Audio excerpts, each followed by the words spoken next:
Welcome back to the channel everyone. मैं हूं CA कविता और आज हम लोग बात करने वाले हैं कॉम्पोजिशन स्कीम के बारे में। देखिए, जो छोटे टैक्स पेयर्स हैं, जो स्मॉल बिजनेसमैन हैं, उनके लिए एक बहुत अच्छा गिफ्ट जीएसटी डिपार्टमेंट ने दिया हुआ है कॉम्पोजिशन स्कीम का। अगर आप छोटे व्यापारी हैं तो कॉम्पोजिशन स्कीम में रजिस्टर होकर के आप बहुत इजी तरीके से अपनी जीएसटी रिटर्न फाइलिंग कर सकते हैं। अब अगर आप कॉम्पोजिशन स्कीम में है तो उसका फायदा क्या होता है? एक तो आपकी जो लीगल कंप्लायंसेस है और पेपर वर्क जो है वो बहुत ज्यादा कम हो जाता है। आप लोगों का टैक्स पेमेंट आपकी बहुत सिंप्लीफाइड हो जाती है, बहुत नॉमिनल रेट्स पे आप लोगों को टैक्स पे करना होता है और लेस फ्रीक्वेंटली आप लोगों को रिटर्न फाइल करनी होती है, यानी मंथली रिटर्न्स आप लोगों को फाइल नहीं करनी पड़ती, आप लोगों को क्वार्टरली रिटर्न्स फाइल करनी होती है। इस केस में ईज ऑफ डूइंग बिजनेस हो जाता है। रीजन बीइंग कि आप लोगों को जो रिटर्न्स है, रिटर्न्स भी ऐसा नहीं है कि मंथली फाइल करनी है, पेपर वर्क बहुत कम हो गया, बहुत लेस आप लोगों को टैक्स पे करना है, लीगल कंप्लायंसेस आप लोगों के कम हो गए। तो ऑब्वियसली आप लोग इन सब झमेलों को छोड़ करके आप लोग क्या कर सकते हैं, अपने बिजनेस की तरफ ध्यान दे सकते हैं। जीएसटी की जो झमेले हैं वो काफी ज्यादा कम हो जाते हैं इसके अंदर, तो आप लोग सिर्फ अपने बिजनेस की तरफ बड़े ध्यान से काम कर सकते हो। नाउ कैटेगरीज की अगर मैं बात करूं तो यहाँ पे कैटेगरीज ऑफ टैक्स पेयर कौन कौन से आ जाते हैं? सबसे पहले तो वेरी स्मॉल डीलर्स आते हैं जिन्हें जीएसटी लेने की जरूरत ही नहीं पड़ती। जो लोग सर्विसेज प्रोवाइडर हैं, यानी सर्विसेज की सप्लाई कर रहे हैं, अगर उनके टर्नओवर 20 लाख तक है तो उन्हें जीएसटी रजिस्ट्रेशन लेने की जरूरत नहीं पड़ती है।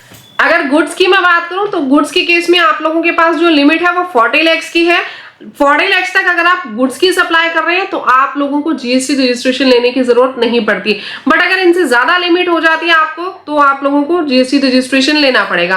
अब अगर बात करें कॉम्पोजिशन स्कीम की तो वो किसको अलाउड है? स्मॉल डीलर्स को। अगर आपकी टर्नओवर, गुड्स के केस में मैं बात कर रही हूं, अगर आपकी टर्नओवर 1.5 सीआर तक है, इसमें थोड़ी सी अमाउंट सर्विसेज की भी अलाउड है। कितनी अलाउड है मैं आगे डिस्कस करूंगी, इन्हीं नोट्स के अंदर डिस्कस करूंगी, लेकिन आप लोगों को ध्यान से कंप्लीट वीडियो को देखना है कि कितनी अमाउंट ऑफ सर्विसेज आपको अलाउड की गई है।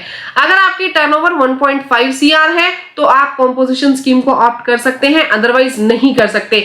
अगर आप लोगों को ऐसा क्वेश्चन माइंड में आता है कि मैम सिर्फ और सिर्फ मैं सर्विसेज सप्लाई करता हूं तो क्या मैं कॉम्पोजिशन स्कीम ले सकता हूं? हाँ, सेक्शन 10(2)A में आप तब भी कॉम्पोजिशन स्कीम ले सकते हैं, लेकिन आपकी टर्नओवर की लिमिट कितनी रहेगी? 50 लाख रुपीस की रहेगी। आप लोग उस केस में भी कॉम्पोजिशन स्कीम ले सकते हैं। उसमें क्या क्या सिनेरियोज रहेंगे वो भी मैं आगे इस वीडियो में आप लोगों से डिस्कस करूंगी। नाउ अगर आप लोग स्पेशल कैटेगरी ऑफ स्टेट से हैं तो आप लोगों को जो लिमिट है वो 75 लाख रुपीस की दी गई है। वो लिमिट जो है आपकी 1.5 करोड़ की, वो चेंज होकर के कितनी आ जाएगी? 75 लाख पे आ जाएगी। क्लियर? अब लार्ज डीलर्स की अगर मैं बात करूं तो लार्ज डीलर्स के केस में, अगर लार्ज डीलर कौन से हैं? जिनकी जो टर्नओवर लिमिट है, ये ऊपर वाली टर्नओवर लिमिट अगर बढ़ जाती है, यानी 1.5 करोड़ से ज्यादा की अगर आपने गुड्स सप्लाई कर दी, 50 लाख से ज्यादा की आप लोगों ने सप्लाई ऑफ सर्विसेज कर दी, या फिर जो आपके स्पेशल कैटेगरी ऑफ स्टेट है जैसे अंडमान निकोबार, तो इनके केस में अगर आप लोगों ने 75 लाख से ज्यादा की सेल कर दी तो आपको नॉर्मल स्कीम में ही रजिस्ट्रेशन लेना पड़ेगा। आप लोग कॉम्पोजिशन स्कीम में रजिस्ट्रेशन नहीं ले सकते हैं। अब सबसे पहले तो ये देख लेते हैं कि स्पेशल कैटेगरी ऑफ स्टेट कौन से है। स्पेशल कैटेगरी ऑफ स्टेट आपके पास कौन से हैं? अरुणाचल प्रदेश, आसाम, मणिपुर, मेघालय, मिजोरम, नागालैंड, सिक्किम, त्रिपुरा, हिमाचल प्रदेश और उत्तराखंड, ये आपके पास स्पेशल कैटेगरी ऑफ स्टेट है। इनके अंदर 75 लाख टर्नओवर की लिमिट जो है वो काउंट की जाएगी। अब आप लोगों ने एक चीज का खास ख्याल रखना है कि आपके पास 2 सेक्शंस हैं जिसमें आप कॉम्पोजिशन स्कीम ऑप्ट कर सकते हो। सबसे पहले तो आपके पास सेक्शन 10 सबसेक्शन 1, इसमें कॉम्पोजिशन स्कीम आप ले सकते हो मैन्युफैक्चरर्स के लिए, ट्रेडर्स के लिए और रेस्टोरेंट सर्विस प्रोवाइडर्स के लिए। और दूसरी आपके पास सेक्शन क्या है? सेक्शन 10(2)A, जिसमें आप कॉम्पोजिशन स्कीम ले सकते हो सर्विस प्रोवाइडर्स के लिए। दोनों को हम डिटेल में डिस्कस करेंगे। सबसे पहले तो हम बात करेंगे composition scheme for manufacturers, traders और रेस्टोरेंट्स। अब इनके लिए आपके पास लिमिट मैंने अभी ऑलरेडी डिस्कस की थी, कितनी थी? 1.5 सीआर और 75 लाख। जो आपके पास 75 लाख थी वो स्पेशल कैटेगरी ऑफ स्टेट्स के लिए थी। अब टैक्स रेट्स की अगर मैं बात करूं तो मैन्युफैक्चरर्स के केस में बिल्कुल नॉमिनल अमाउंट जो है उसके ऊपर आप लोगों को टैक्स देना है। 0.5% CGST, 0.5% SGST, and in case of IGST आपके पास कितना हो जाएगा? 1% हो जाएगा। ओह सॉरी, आईजीएसटी तो इसमें अलाउड ही नहीं है क्योंकि कॉम्पोजिशन स्कीम है, तो आप लोग इंटरस्टेट सप्लाई तो यहाँ पे कर ही नहीं सकते, वो भी हम आगे डिस्कस करेंगे। तो यहाँ पे 0.5% सीजीएसटी, 0.5% एसजीएसटी हो जाएगा। यहाँ पे लेना किसका है? यहाँ पे टर्नओवर जो है, टर्नओवर इन स्टेट आप लोगों ने देखनी है या फिर यूनियन टेरिटरी आप लोगों ने देखनी है। रेस्टोरेंट की मैं बात करूं, यहाँ पे 5% लगेगा। रेस्टोरेंट के केस में आप लोगों को 2.5% आप लोगों के पास हो जाएगा सीजीएसटी, 2.5% एसजीएसटी।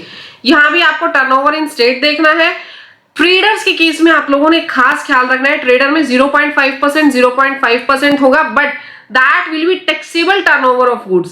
यहां पे फर्क क्या है, यहां मैंने बात की turnover in state, turnover in state, यहां बात की है मैंने टैक्सेबल टर्नओवर इन स्टेट। यानी यहां पे अगर एग्जम्प्ट हो, अगर मैन्युफैक्चरर के केस में एग्जम्प्ट है तो भी कॉम्पोजिशन के केस में तो टैक्सेबल हो जाएगा। देखो बहुत डेप्थ में एक चीज के बारे में मैं डिस्कस कर रही हूं, ध्यान से समझो। यहां पे वर्ड लिखा क्या है, यहां पे लिखा है टर्नओवर इन स्टेट, ऐसा नहीं लिखा कि टैक्सेबल टर्नओवर इन स्टेट यानी टैक्सेबल हो तभी आपने लगा रहा है, नहीं। यहां पे तो जस्ट यूं कह रहा है ना कि टर्नओवर इन स्टेट के ऊपर 1% लगा दो, 0.5% सीजीएसटी, 0.5% एसजीएसटी, तो जितने भी टर्नओवर है उस पे लगा दो, वेदर इट इज एग्जम्प्ट और टैक्सेबल, हमें कोई मतलब नहीं है एग्जम्प्ट या टैक्सेबल हो। यहां पे देखोगे टैक्सेबल टर्नओवर जो है उसके ऊपर लगाना है आपने ट्रेडर के केस में। मेरी बात क्लियर हो गई। मैन्युफैक्चरर और रेस्टोरेंट के केस में टर्नओवर इन स्टेट देखना है और ट्रेडर के केस में आपने टैक्सेबल टर्नओवर इन स्टेट देखना है। क्लियर है एवरीवन? ये पॉइंट ध्यान से नोट कर लेना, बहुत इंपॉर्टेंट पॉइंट है। अब नेक्स्ट अगर मैं बात करूं तो कुछ एक मैन्युफैक्चरर्स को कॉम्पोजिशन स्कीम अलाउड नहीं होती, जैसे कुछ एक नोटिफाइड गुड्स हैं, जैसे ice cream, edible ice, paan masala, aerated water, tobacco and tobacco substitute, fly ash bricks, fly ash aggregates और फ्लाई ऐश ब्लॉक्स। ये जो चीजें हैं अगर आप इनकी मैन्युफैक्चरिंग करते हो, मैं ट्रेडिंग की बात नहीं कर रही हूं, आप इनकी ट्रेडिंग कर सकते हो।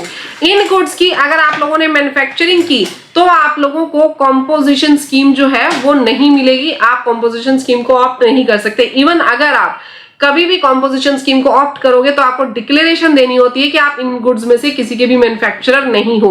इवन आप सीटीपी भी नहीं हो, एनआरटीपी भी नहीं हो। सीटीपी यानी casual taxable person, non resident taxable person, NRTP, आप इनमें से कुछ भी नहीं होने चाहिए, अदरवाइज आप जो कॉम्पोजिशन स्कीम है वो ऑप्ट नहीं कर पाएंगे।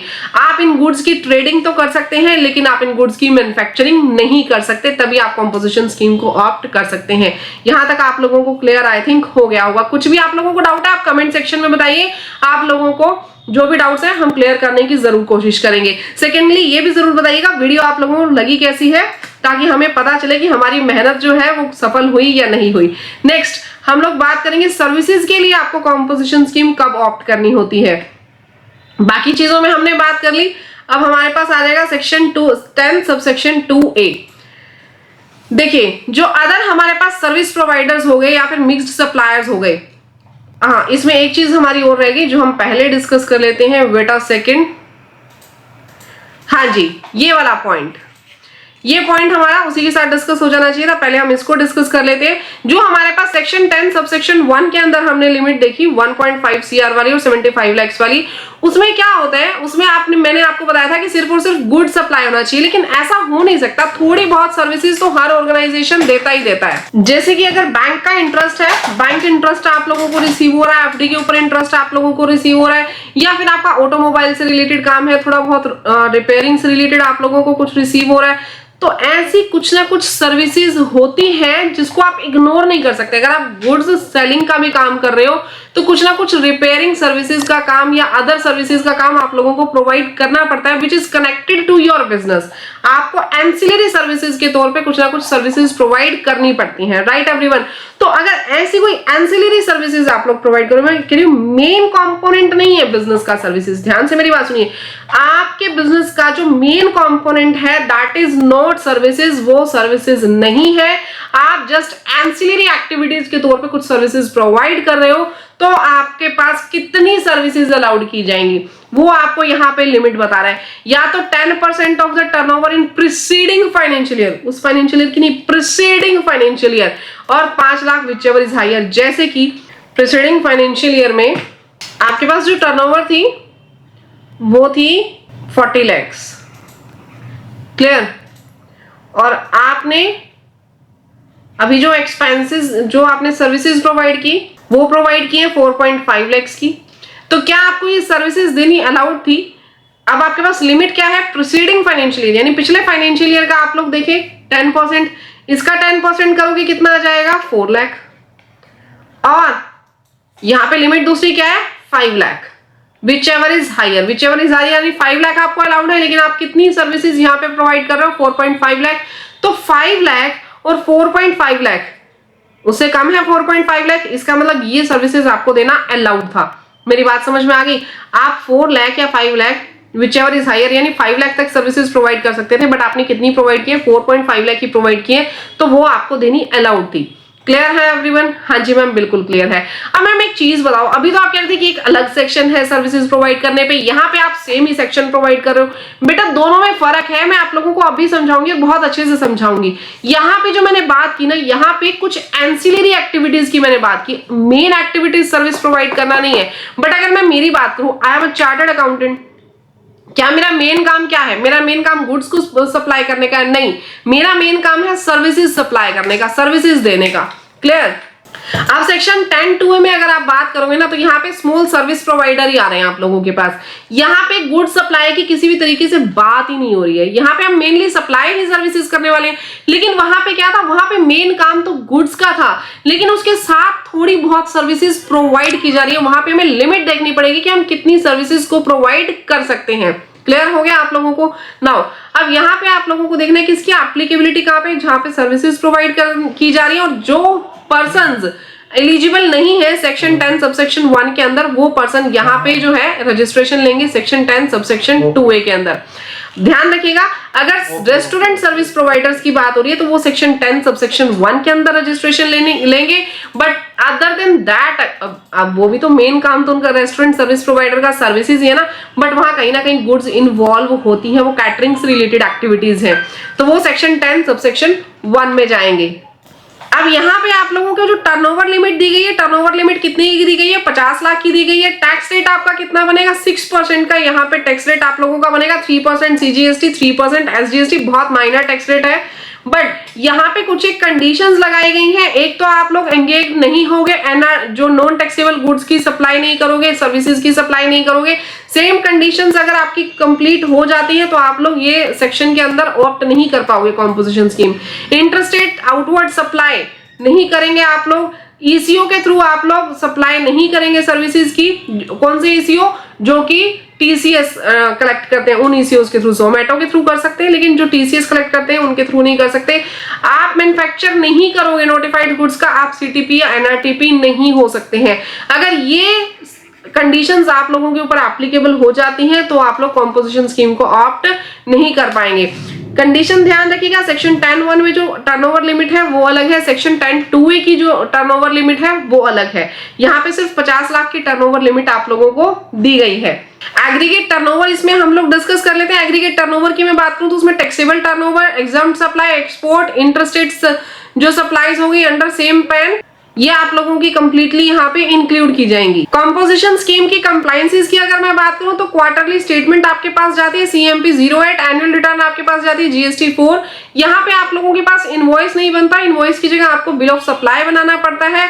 ITC आप लोगों को अलाउड नहीं होता। टैक्स कलेक्ट आप लोग अपने कस्टमर से नहीं कर सकते। अगर आप अपने क्लाइंट से या कस्टमर से टैक्स कलेक्ट करते हैं फिर आप लोगों को गवर्नमेंट को पे करते हैं तो वो अलाउड नहीं होता। टैक्स आप लोगों को खुद से गवर्नमेंट को पे करना होता है। यहाँ पे गाइज आप लोगों को कॉम्पोजिशन स्कीम में out of pocket he tax पे करना पड़ेगा, क्योंकि बहुत माइनर टैक्स यहाँ पे गवर्नमेंट ने आप लोगों को लगाया हुआ है। आप लोग चाहें तो अलग अलग स्टेट में अपनी अलग अलग ब्रांचेस बना सकते हैं कॉम्पोजिशन स्कीम में, बट अगर एक भी ब्रांच आपकी इनएलिजिबल हो जाती है कॉम्पोजिशन स्कीम के लिए तो बाकी की अदर ब्रांचेस ऑटोमेटिकली आप लोगों की इनएलिजिबल हो जाएंगी कॉम्पोजिशन स्कीम के लिए। अगर आप लोग चाहते हो कि मैं प्रैक्टिकली रिटर्न फाइलिंग सिखाऊं आपको कॉम्पोजिशन स्कीम से रिलेटेड तो मैं वो भी सिखा दूंगी। आप लोग मुझे कमेंट सेक्शन में बताइएगा कि आप लोग प्रैक्टिकल फाइलिंग सीखना चाहते हैं कॉम्पोजिशन स्कीम की। अगर आप लोगों को गाइस ये वीडियो अच्छी लगे तो वीडियो को लाइक, चैनल को सब्सक्राइब जरूर कीजिएगा। मिलते हैं नेक्स्ट वीडियो में, तब तक के लिए thank you, bye bye, take care everyone. और कमेंट सेक्शन में जरूर बताइएगा कि वीडियो आप लोगों को कैसे लगी, प्रैक्टिकली फाइलिंग सीखना चाहते हो या नहीं सीखना चाहते, और अदर कौन से कंसेप्ट है जो हम अपनी वीडियो में इंक्लूड कर सकते हैं वो भी जरूर बताइएगा। Thank you, bye bye, take care everyone, जय हिंद।